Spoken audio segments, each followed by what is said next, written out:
Buenos días.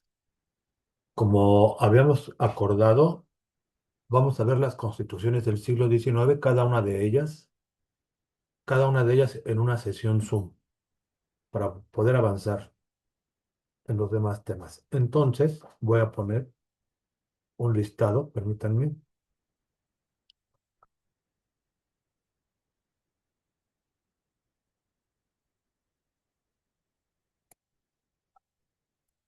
para que ustedes se organicen. Ya saben que ustedes tienen que desarrollar una hoja, 2 páginas de análisis sobre este documento. Entonces, para ayudarlos en su análisis, les voy a decir cuáles son los artículos y cómo los organizamos. El artículo 4, 5 y 24 tratan del esquema de John Locke. El fin de la sociedad política es la seguridad. Seguridad a la propiedad. Aunque no lo dicen tan abiertamente, simplemente seguridad. Luego los artículos 6, 17 y 25 tratan de la ciudadanía. Los artículos siguientes ya hablan de lo que viene siendo la constitución política. ¿Por qué?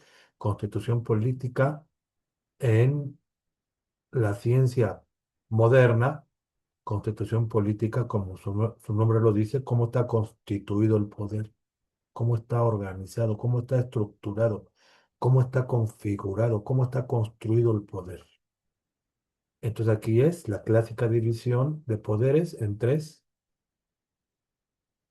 En los artículos 11, 12 y 44 nos plantean esta división y me parece que el 11, 12, 44 es sobre el poder ejecutivo, no poder, no, perdón, el 52, 103 y 105 sobre el poder legislativo, el 132 y el 134 el poder ejecutivo, el 181 el judicial, y vamos a hablar del tribunal de residencia, que es un aspecto muy importante en estos artículos aquí señalados. Esto es nada más para que se den una idea, una referencia y puedan hacer su análisis, porque el principal criterio de calificación no es que ustedes repitan lo que dice el texto, es decir, que transcriban, que copien lo que dice, sino su análisis en base a lo que dice el texto original, como los comentarios u observaciones que yo voy a ir haciendo. Pero básicamente pues es un esquema que yo digo, como digo aquí en el primer paquete de artículos, es un esquema lockeano, como ahorita lo vamos a ver. Estos artículos ya los habíamos visto en la clase, pero vamos a recordarlos brevemente. Entonces, artículos 4, 5 y 24. A ver, vamos a ver. Vamos a buscar. Compartir. Mm,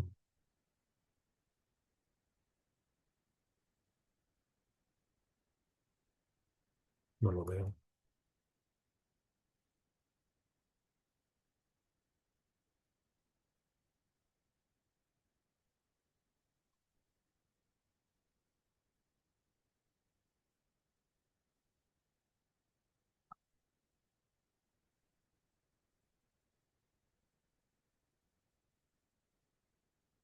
Bueno, aquí está. Artículos.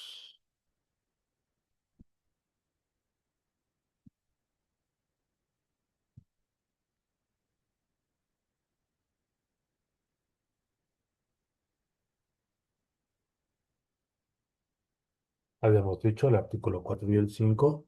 El gobierno se instituye, o sea, el poder público, que es el gobierno y que es la sociedad política, se instituye para la protección y seguridad de los ciudadanos, unidos voluntariamente en sociedad política. Esto es un esquema meramente lockeano, como vamos a ver ahorita. Además, vamos a ver si me da tiempo de poner el texto de John Locke, pero los hombres vivían en un estado de naturaleza en donde no existe la política, no existe el gobierno, nadie es gobernante ni nadie es gobernado.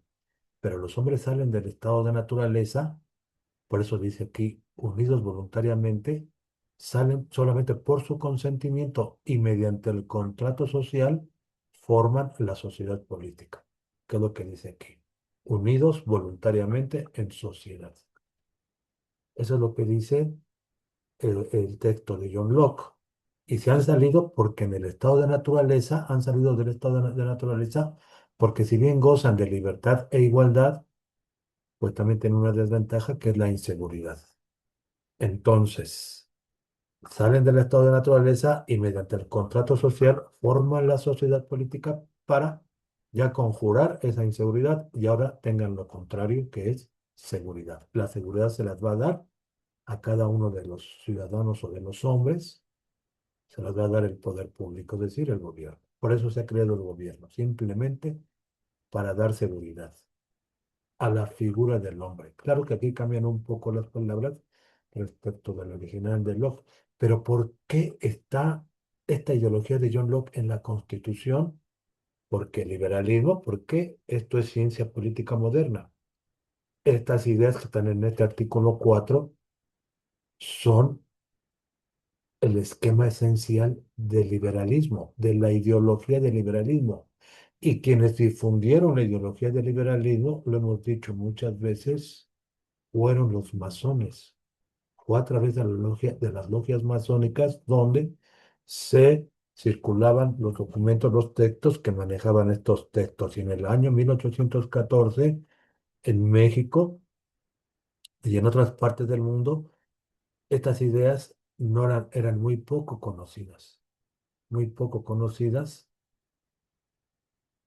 y solamente los masones y personas cercanas a los masones manejaban estos conceptos, pero se dice que esta constitución también está inspirada por la Constitución de Cádiz. Debo decir que este tema de la Constitución de Cádiz, que se hizo creo que en 1812, es decir, 2 años antes que este decreto constitucional de Patzingán, pues también es cuando los masones, ¿no? Se apropian, ¿no? Del gobierno, imponen esta constitución, masones liberales, porque es casi decir lo mismo. Ser masón, ser liberal, es casi lo mismo. Entonces estas ideas, si tuvo algo esta constitución del liberalismo o de la constitución de Cádiz, pues porque los hombres, ¿no? Los masones lo habían difundido. Entonces no hay ninguna originalidad, no hay no hay ideas propias, todo es importado del liberalismo. No hay nada producto de la historia de México. No hay nada de constitución del poder, ninguna forma de poder, ninguna, ¿no? Surgida de México. Pero bueno, vamos a ver también el artículo 5. Entonces, esto es importante, ¿no? El gobierno, el poder político se instituye principal y esencialmente para dar seguridad al hombre, o como dice aquí a los ciudadanos. Y el artículo 5, la soberanía reside originariamente en el pueblo y su ejercicio en la representación nacional compuesta de diputados. La soberanía, o sea, ¿qué es la soberanía? Pues el poder. Soberanía es como la autoridad superior. Eso podría ser el equivalente. ¿Qué es la soberanía? La autoridad superior, es decir, el cargo de autoridad, el cargo de poder o cargo de gobierno que tiene la autoridad más alta. Y esta autoridad la da el pueblo porque son los hombres que en el estado de naturaleza tenían poderes particulares, y esos poderes particulares, al salir del estado de naturaleza, los renuncian como propiedad particular, propiedad privada o propiedad personal de cada uno de ellos, para entregar ese poder que tiene cada uno al poder público. Esa es la idea de la soberanía popular, también lockeana. Bueno, eso es, vamos a ver el artículo 24 porque también nos dice algo algo de las ideas de John Locke. No, pues es casi lo mismo. La felicidad del pueblo consiste en el goce de igualdad, seguridad, propiedad y libertad.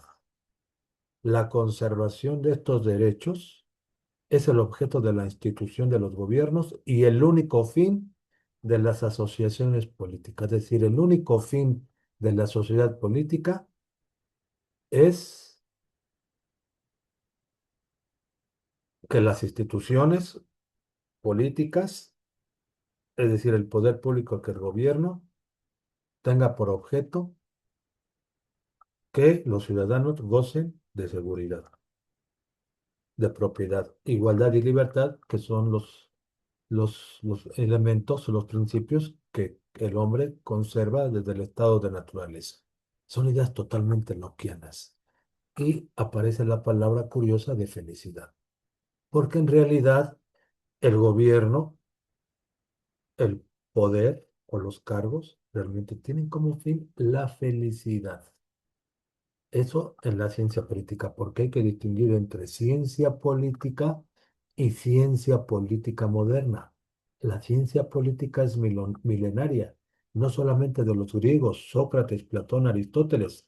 En todas las civilizaciones ancestrales se da una teoría política. Yo le llamaría sabidurías políticas. Y en las sabidurías políticas se dice, se afirma que el gobierno tiene como fin la felicidad del todo como Estado, como comunidad y la felicidad de cada uno de los integrantes de esa comunidad. ¿Qué es la felicidad? La vida buena. ¿Qué es la felicidad? Dar el bien común para todos los integrantes de la comunidad. Es muy diferente la ciencia política y el concepto de felicidad, aunque está aquí en este artículo, está mal entendida. La felicidad del pueblo no es la igualdad, la seguridad, la propiedad y la libertad. La felicidad del pueblo y de los ciudadanos es una vida conforme a la virtud, lo que los griegos llamaban eudaimonio. Pero aquí es pura ciencia política moderna. Entonces, de ahí pasamos a la ciudadanía, que está en los artículos 6, 13, me parece que es el 13, no, no escribí muy bien, no. Fíjense, el derecho de sufragio, es decir, el derecho de votar para diputados, pertenece a todos los ciudadanos, sin distinción de clases. Este es un gran avance para la época. Es, le llamaríamos el sufragio universal. ¿Qué es el sufragio universal para que lo anoten? El sufragio es que no se limita el derecho de votar por razón de riqueza, de educación, sino a todos los ciudadanos. El simple hecho de ser ciudadano, vamos a ver qué es ciudadano, sin distinción de clases, quiere decir que los pobres, que los ricos, que los campesinos, que los hacendados, todas las clases sin distinción y cada uno de los hombres que pertenezca eh, a la comunidad tiene el derecho de sufragio, que es, en cierto modo, una de las principales acciones o funciones de la ciudadanía, el derecho a votar.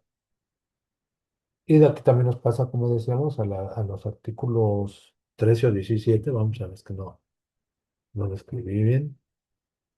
Sí, el 13, efectivamente, también muy importante y muy avanzado y complementario del anterior. Se reputan ciudadanos de esta América Mexicana porque el país se llama América Mexicana, todos los nacidos en el territorio. Y el simple hecho de nacer ya eres ciudadano, como había dicho el artículo 6, sin distinción de clases, porque las constituciones posteriores solamente le van a dar la ciudadanía a quien tiene cierta riqueza o al que tiene educación. En ese tiempo se usaba el término las clases ilustradas. Ilustradas, es decir, el ignorante, el analfabeto, y en México en el siglo XIX y hasta principios del siglo XX, la gran mayoría de la población era analfabeta. Esto no es bonito, no es algo positivo, ¿verdad? Porque el voto siempre ha sido manipulado. Las elecciones siempre han sido desde el siglo XIX, siglo XX y siglo XXI en México y en otras partes del mundo. el voto y las elecciones siempre son dirigidas, manipuladas. También no es algo así como que tengamos que aplaudir. Y luego también de la ciudadanía nos dicen el artículo 65. Vamos a ver qué dice el artículo 65. Para que vayan siendo por bloques, ¿no? Por bloques de artículos, así como se lo estoy poniendo en el pizarrón. Efectivamente, ¿no? Son el derecho de sufragio, ya es un poquito aquí, ya lo limita, ¿no? Dice que todos los ciudadanos, aquí es, bueno, edad de 18 años o antes, si te casas, si te casaron a los 14 15 pues ya eres ciudadano. Y además que tengan empleo o modo honesto de vivir, ¿no? Bueno, esta idea del modo honesto de vivir, varias frases de este decreto todavía se mantienen, han pasado a través de las constituciones y hasta la actual, ¿no? En la constitución actual, pues todavía dice más o menos así, ¿no? Actualmente es el artículo 34, ¿no? El artículo 34 dice edad de 18 años y modo honesto de vivir. Modo honesto de vivir. Pero eso, ¿quién lo va a medir? ¿Quién lo va a determinar si eres honesto o no eres honesto? Pero bueno, ahí queda simplemente. Eso es en lo que toca a la ciudadanía. Entonces entramos ya a la constitución política. Nos vamos al artículo 11. Miren, la ciencia política tiene una definición de constitución, lo que los griegos le llamaban la politeia. En la ciencia política moderna es otra idea la constitución política. Entonces, aquí tenemos que la constitución política, cómo está constituido el poder, a ver, el gobierno, que son los poderes, quiénes son, cuáles son. Entonces, en la constitución política, es decir, cuáles son los cargos que tienen el poder. Y siempre la constitución se rige sobre quiénes tienen derecho a ocupar esos cargos, quiénes tienen el derecho a elegir a quienes van a ocupar esos cargos. ¿Y cuáles son las funciones? No, perdón, antes de eso es las formas de designar o elegir a las personas que van a ocupar los cargos del gobierno. Y por último, ¿cuáles son las funciones que tiene que desempeñar cada cargo? Entonces aquí tenemos que en la ciencia política y Aristóteles, él había hablado de un modelo de distribución de funciones de gobierno. Esa idea la copió la ciencia política moderna con John Locke también, pero fue como, vamos a decir, no perfeccionado, fue como adaptada por Montesquieu en una llamada teoría de la división de poderes.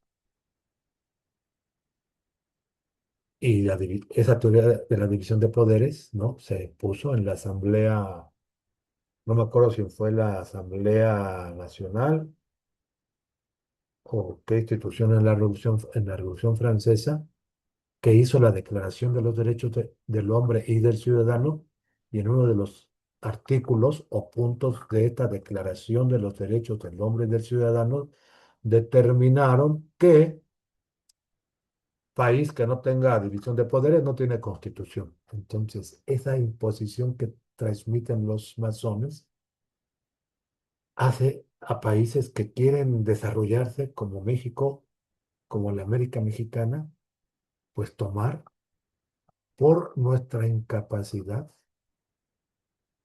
que no puedes tú como país crear tu propia constitución de acuerdo a tu historia, a tus costumbres, no, porque no se tiene la mente, no se tiene la superioridad de decir, no, yo puedo crear una constitución, tomar de la historia o tomar de la creatividad del genio de mis legisladores o de mis constituyentes una constitución que yo la hago. No, pues nada más se copió, ¿no? Porque se copia de Montesquieu y de Montesquieu la Revolución Francesa, y de ahí la Constitución de Cádiz, y de ahí a la Constitución, a este decreto de Apatzingán, en donde se toma, ¿no? Como dice aquí, entre el artículo 11 y 12, el poder legislativo dicta las leyes. El ejecutivo, valga la redundancia, ejecuta las leyes. Y el judicial aplica esas leyes a los casos particulares. Esta idea que este esquema anquilosado cerrado tiene muchas fallas, ¿no? No sé, realmente la ciencia política, no la ciencia política moderna, no puede hablar de división de poderes, se tiene que hablar de distribución de funciones de gobierno, distribución de funciones de gobierno, y la distribución de funciones de gobierno, esa es parte de la constitución de la política, se han hecho en todos los estados. Yo quisiera que retomemos la historia de la nación Newsabi. Entonces, un equipo si lo quiere hacer para tener un punto extra, es retomar lo que vimos al principio del semestre pasado, que distribuimos las historias de las naciones antiguas según el esquema de clavijero, y en la historia de los documentos de la nación Newsabi, o sea, los mixtecos, viene pues, los puntos que nosotros decíamos, y en la forma de gobierno, acuérdense que decía origen, fundación, forma de gobierno, guerras y alianzas, actividades productivas, territorio, declive, esos puntos que hicimos nosotros de la historia, que no los terminamos, pero vimos algunos. En la historia de la Unión Sabi viene su política, ya viene su constitución, su distribución de funciones de gobierno. O sea, este embuste de los liberales en la Revolución Francesa o desde John Locke, que dice que ellos inventaron la división de poderes, es eso, un embeleco, un embuste. La distribución de funciones de gobierno ha existido en todas las constituciones. Y decir, como decía la Declaración de los Derechos del Hombre y del Ciudadano, que país que no tenga la división de poderes tan maquinal aquí, como dice aquí, legislativo, ejecutivo y judicial, como si fuera la gran cosa, pues es un verdadero eh, error que ha quedado marcado, ¿no?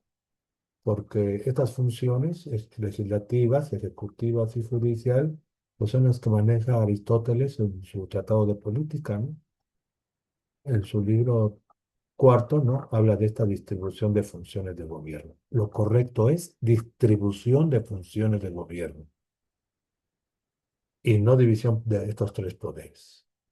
Pero bueno, pues aquí, como, como influenciados por los liberales o masones, pues se toman estas ideas. Entonces, esto es la constitución política, los poderes. ¿Cómo está constituido el poder? El poder está constituido, conformado en estos tres. Entonces, de ahí pasamos, me parece, 11 12 también, el 12 dice, bueno, ahí está. Luego el artículo 44 también nos habla algo de los poderes.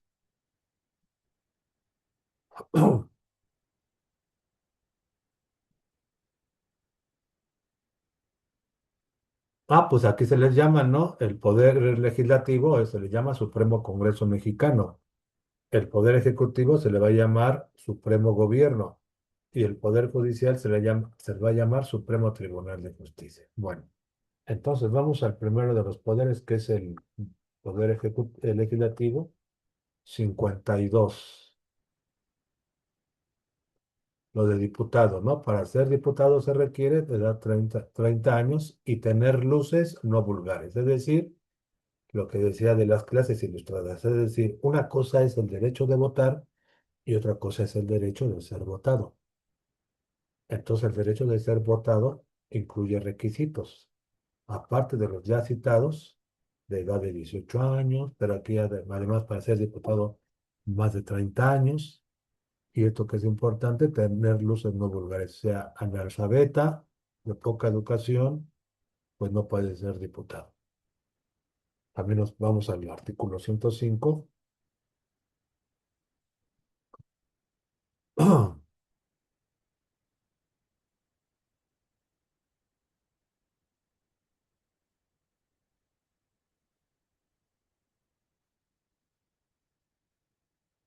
Ah, bueno, las funciones que tiene nos dice, elegir a los generales de división, que es una función del Supremo Congreso de Diputados. Tiene muchas funciones, elegir al Poder Ejecutivo, elegir a- al Poder Judicial, al Tribunal Superior de Justicia y al Tribunal de Residencia. O sea, es el poder, digamos, más fuerte porque él nombra a los demás, no te siguen. Nada más los ciudadanos eligen a los diputados y ya los diputados del Supremo Congreso eligen a los otros poderes. Que también ahí va marcando los requisitos, como les digo. Esto es lo de los diputados, me parece que también dice el 105 a elegir a los generales de división, ¿no? Luego vamos al Poder Ejecutivo, que está en los artículos 132 y 134. Estamos poniendo lo más relevante simplemente. Entonces, el artículo 132, ¿no? Nos habla que el Poder Ejecutivo es un triunvirato, se llama triunvirato. Son tres individuos y cada uno va a gobernar 4 meses. Vamos a decir, de enero a abril gobierna uno, de mayo a julio gobierna otro y de septiembre a diciembre gobierna otro. O sea, se van turnando. Se le llama triunvirato, ¿no? Lo cual era un poquito, pues podríamos decir, hasta absurdo, ¿no? Y luego el gabinete del gobierno, esto es muy importante porque nada más hay tres secretarios, lo cual nos lleva otra vez al liberalismo de John Locke. El gobierno nada más tiene como fin darle seguridad a los ciudadanos. Es lo que se habla del Estado liberal clásico. El Estado liberal clásico es muy pequeño. Algunos le llaman el Estado mínimo. No tiene que cumplir otras funciones más que el gobierno, es decir, la política interior, la política exterior, los recursos, las finanzas, la hacienda y la guerra. Y ninguna otra función. Bueno, como parte del gabinete. Eso es lo que nos dice. Y luego pasamos al artículo 181 para hablar del Poder Judicial.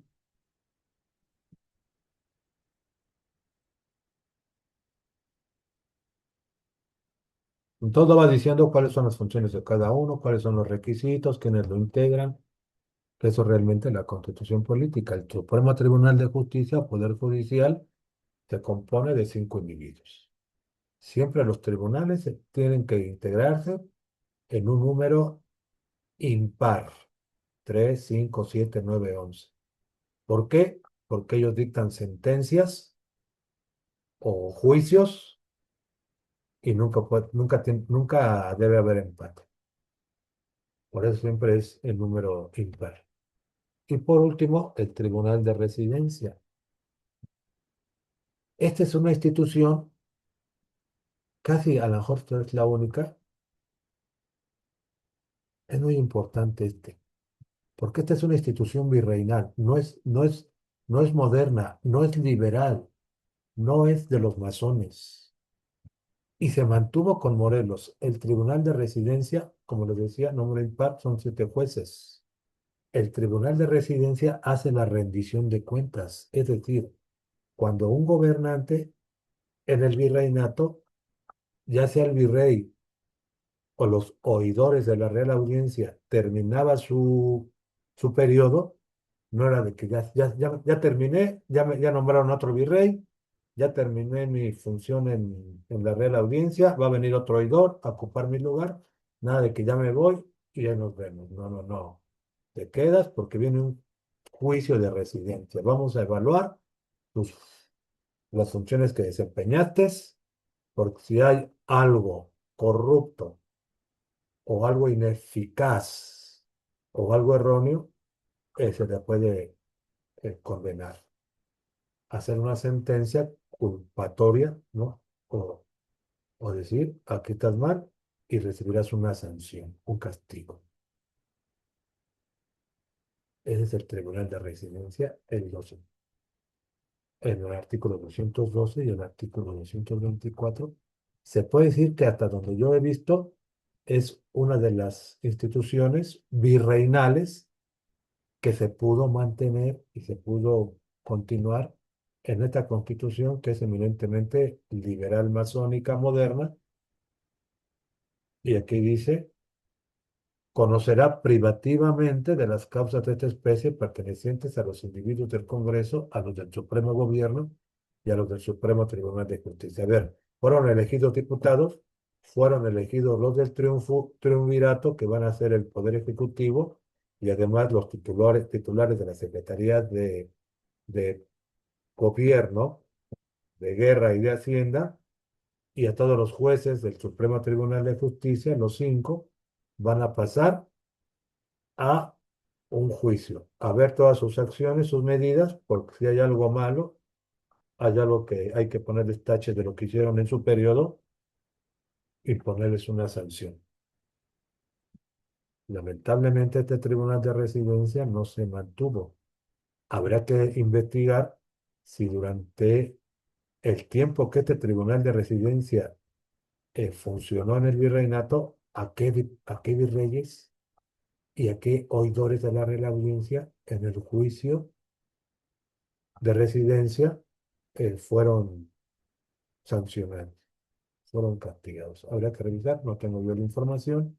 Esto es lo que firmaron. Destaca José Manuel de Herrera, que iba a ser el presidente cuando fue lo de la guerra con Estados Unidos.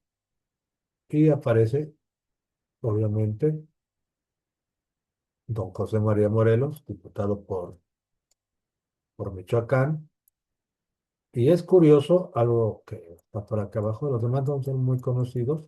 Ignacio López Rayón, Andrés Quintana, que aquí está Andrés Quintana Roo, y Carlos María de Bustamante, no están, dice, no firmaron este decreto porque estaban enfermos o estaban en otro asunto no estaban en Apatzingán, pues. Pero quisiera hacer notar en Ignacio López Rayón porque fue siempre el antagonista de Morelos. Ignacio López Rayón había sido su secretario particular de Hidalgo y hubo un choque con Morelos porque Ignacio López Rayón era fernandista, es decir, él quería que siguiéramos siendo virreinato y seguir rindiendo lealtad, obediencia al rey de España, seguir siendo súbditos de la corona española. Y de Carlos María de Bustamante y de Andrés Quintana Roo, pues hay que buscar, ¿no? Cuál era su perfil, porque lo que yo supongo fueron muy influyentes a un lado de Morelos y como asesores o consejeros, porque yo digo, por sus acciones, que si no fueran masones, tenían contacto con masones y con las ideas de los masones. Y seguramente Carlos María de Bustamante y Andrés Quintana Roo fueron determinantes para decir, pues vamos a hacer la Constitución, pues que sea esta, tomada directamente de la Constitución de Cádiz o de la Revolución Francesa. A fin de cuentas, son esquemas loquianos. Entonces, ya para terminar, pues volviendo a ustedes se van haciendo su análisis, siguiendo por paquetes, por bloques de artículos. Y al rato también les voy a mandar, bueno, vamos a poner ahorita, ¿no? Como una rúbrica, que tiene que ser por bloque de artículos, que no se tiene que repetir o copiar, ¿no? O simplemente transcribir lo que dice el artículo, sino hacer un comentario, una observación, una crítica con criterio propio de cada uno de los estudiantes sobre lo que dice el artículo y sobre lo que ha dicho el profesor. Entonces, a ver aquí en la ciudadanía, esto lo dice el artículo, esto dijo el profesor. Ahora el alumno, ¿qué dice? Bueno, vamos a ver un poquito del esquema de John Locke. Yo creo que un día ya lo hemos visto, lo del esquema de John Locke, pero miren, aquí está, ¿no? Cómo viene en el estado de naturaleza con libertad de igualdad, pero por su consentimiento y mediante un contrato social forman la sociedad política. Pero por aquí hay otro esquema más. Así es, aunque tienen la ventaja de la libertad y la igualdad en el estado de naturaleza, pero tienen la desventaja de la inseguridad. Inseguridad sobre todo a su propiedad. Por lo tanto, al formar la sociedad política, ya van a tener la ventaja de seguridad a la propiedad. Y desventajas, se restringe la libertad porque ahora sí ya van a estar sometidos a un gobierno, ya existe la política, ya existe el gobierno y van a ser ahora gobernados,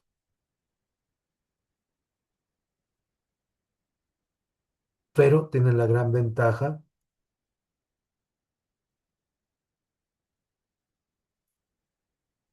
de que ya le va a dar seguridad a la propiedad. Dice por acá abajo. A ver.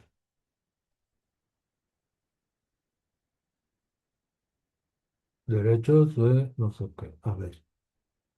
Derechos del ciudadano. No, no alcanzo a ver bien. Bueno, se forma la sociedad política para darle seguridad a la propiedad. Son esquemas totalmente lockeanos. Aquí estos de los poderes, estos PP con mayúscula, son los poderes públicos. John Locke nada más había hablado del ejecutivo y del judicial. Ya después se añadió otro, que a fin de cuentas también lo contemplaba Aristóteles.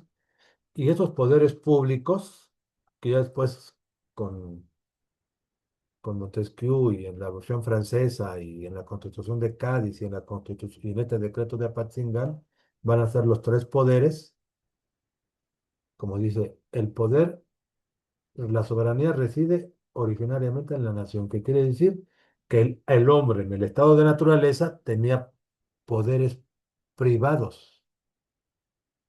Y entonces estos poderes privados, al salir del estado de naturaleza, el hombre ya los renuncia, ya no los tiene, y cada uno de esos poderes de cada uno de los hombres se van a depositar, se van a transferir en los poderes públicos. Esa es la idea de la soberanía popular. Esa es la idea, ¿no? De que el poder viene del pueblo. Claro que ya hay muchas, ¿cómo decir? Muchas interpretaciones. Bueno, déjenme ver otra cosa ya para terminar en un minuto. Ah, sí, aquí merito. Entonces, ay, lo que me faltó es que creo que cuando cambio yo de pantalla, a mí sí me cambia, pero en la pantalla de los alumnos no se cambia. Y no sé si, ay, bueno, cualquier cosa que no hayan visto los artículos cuando yo les puse, pues ustedes ya saben cuáles son los artículos. Bueno, ya nada más una ilustración, ¿no? Este decreto de Apatzingán, aquí está Morelos, ¿no?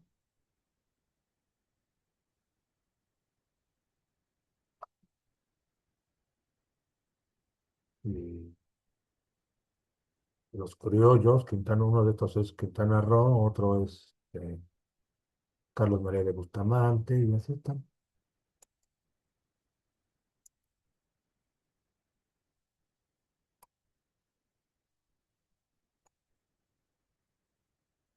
Bueno, esas son las indicaciones. En la clase de este lunes 19 o 18, 20, no. El lunes 20 pues ya les explicaré. Esta constitución la voy a revisar el miércoles 22. Chao.